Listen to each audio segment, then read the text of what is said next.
There's always some story that we're living. There's some story that's emerging.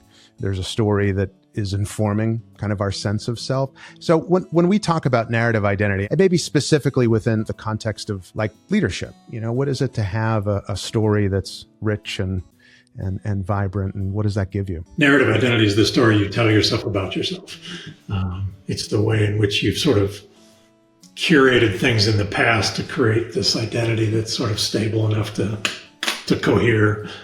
And you live through that story on a day-to-day basis. So all your attitudes, beliefs, behaviors are coming through that story, basically. I think leadership boots up on identity, basically. It boots up on that story. So whatever limitations are in that story are going to show up in your leadership. Whatever blank spaces or capacities you haven't developed because they aren't in that story aren't going to show up in your leadership.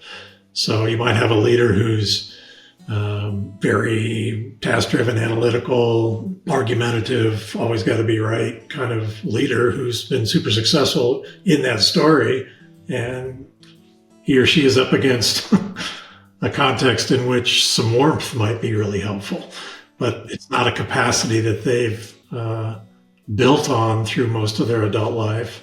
Maybe it was a capacity they had as a kid, but they sort of lost it along the way. It didn't fit into the story of self.